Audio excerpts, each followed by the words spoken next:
When a disgraced former deputy PM who resigned over a stamp duty scandal 4 months ago is already making power-sharing deals with a potential leadership challenger who hasn't even been allowed to stand in a by-election yet, you know British politics has achieved a new level of spectacular dysfunction.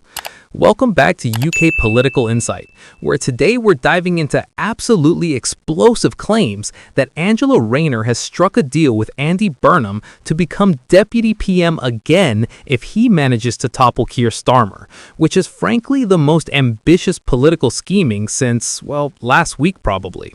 We're talking about a woman who was forced out of cabinet over an $800,000 flat scandal, now positioning herself for a comeback by backing a mayoral leadership challenge that might not even happen because the NEC might block him from standing in the first place.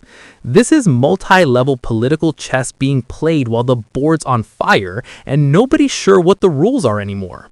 Let's unpack this beautiful chaos. Alright, so the claim here is that Angela Rayner, who was sensationally forced to resign as Deputy Prime Minister and Housing Secretary just 4 months ago over revelations she underpaid stamp duty on her Hove flat, has now struck a deal with Andy Burnham. The deal, supposedly, is that she'll give up her own leadership ambitions and back Burnham's challenge to Starmer, and in return, if Burnham wins, she gets her Deputy PM role back, plus a plum cabinet position. That's not just political maneuvering, that's a full-blown power-sharing pact being negotiated before the challenge has even formally begun. Let's start with Angela Rayner's recent history because context matters. She was Deputy Prime Minister and Housing Secretary, two significant roles that put her at the heart of government. Then came revelations about her property dealings, specifically that she'd underpaid stamp duty on an $800,000 flat in Hove. The scandal became politically untenable, especially given she was housing secretary at the time, literally the minister responsible for housing policy while being embroiled in a personal housing scandal. She was forced to resign, a spectacular fall from grace for someone who'd been seen as Starmer's loyal deputy and a future leadership contender herself. 4 months. That's how long it's been since her resignation. Most politicians who resign in disgrace spend years in the wilderness before attempting a comeback, if they attempt one at all. Rayner's apparently decided 4 months is plenty of time for everyone to forget about the stamp duty thing, and she's ready to jump back into the power game.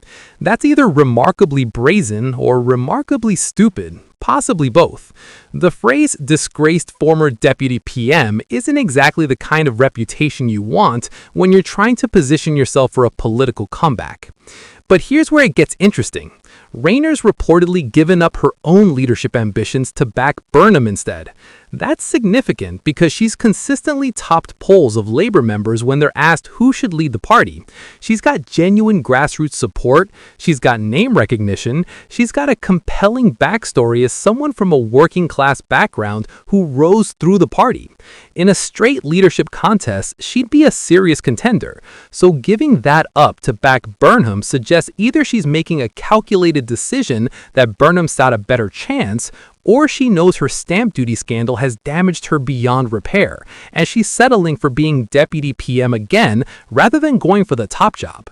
The deal itself, if it exists, is classic political horse trading. Rayner drops her own ambitions, backs Burnham publicly, uses her support among members and MPs to build his coalition, and in return gets guaranteed high office when he wins. It's transactional, it's cynical, and it's exactly how leadership challenges work in reality, even if nobody admits it publicly. You build coalitions by promising people jobs, you secure support by offering power-sharing arrangements, you win by assembling enough different factions who all get something they want. Rayner's recent public statement that we need our best players on the field in support of Burnham being allowed to stand is being interpreted as evidence of this deal. On the surface, it's innocuous support for a fellow Labour politician. Underneath, it could be Rayner signaling her allegiance, telling Burnham's team and potential supporters that she's on board, that if you back Burnham, you're getting Rayner too. That's politically valuable because it means Burnham wouldn't just be one challenger, he'd have a power-sharing arrangement with someone who has genuine support in the party. But let's talk about the massive obstacles to any of this actually happening. First, Burnham needs permission from the NEC to even stand in the Gorton and Denton by-election. We've already covered extensively that Keir Starmer personally led the charge to block him, that the NEC voted 8-1 against allowing him to stand.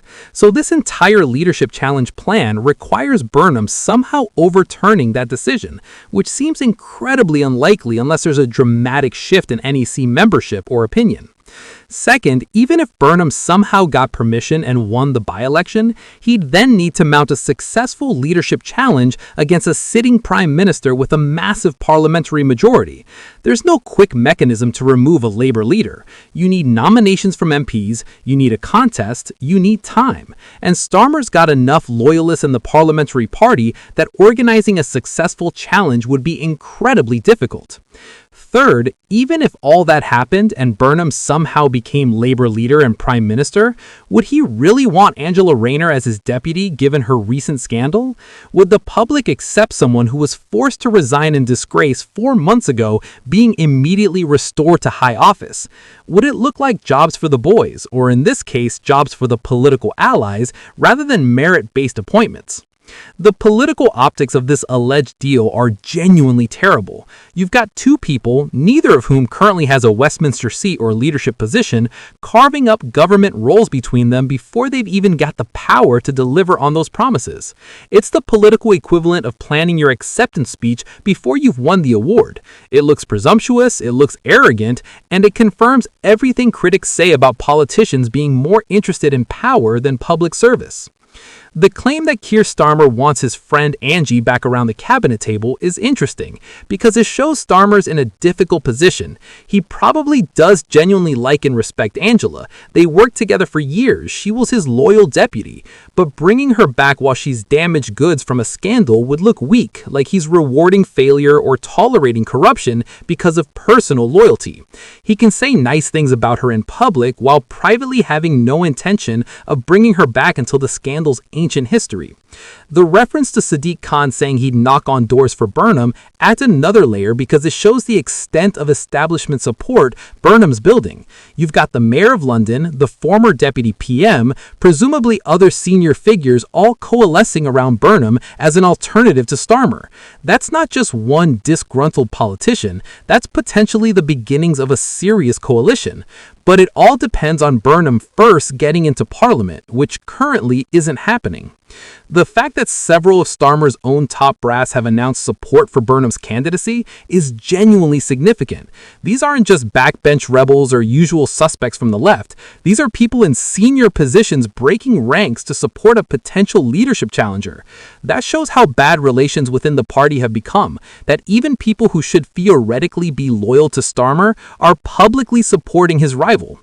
The cost issue is legitimate. If Burnham became an MP, he'd trigger a mayoral by-election that would cost Manchester taxpayers millions of dollars.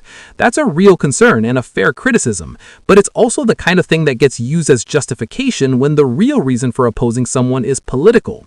Yes, it would cost money, but if the alternative is Labour losing the parliamentary seat to reform, or Starmer continuing to struggle as PM, maybe that cost is worth it from a political perspective. Burnham's statement about seeing the by-election as the front line of the fight for Manchester's way and owing it to the city to lead from the front is very carefully worded.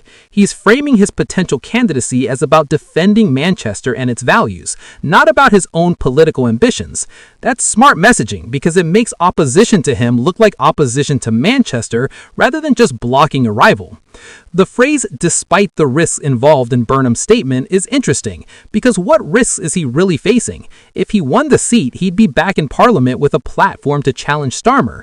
If he lost, which seems unlikely in a safe Labour seat, even with reform surge, his political career would be over, but he'd still be mayor. The risks are actually relatively limited compared to the rewards. What makes this whole situation so deliciously absurd is the layers of contingency involved.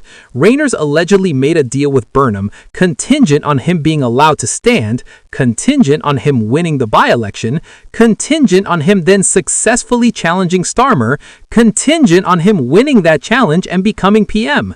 That's 4 massive contingencies that all have to go right for this deal to mean anything. It's like planning your wedding before you've had a first date. But the fact that these conversations are apparently happening, that deals are being struck and coalitions being built, tells you something important about how seriously people within labor take the possibility of Starmer being toppled.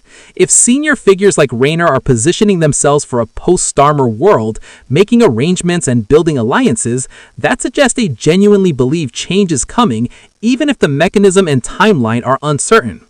The broader context is labor's in genuine crisis. Polling's collapsed, by-elections are being lost, reforms surging, internal divisions are widening, and now you've got open talk of leadership challenges and power-sharing deals.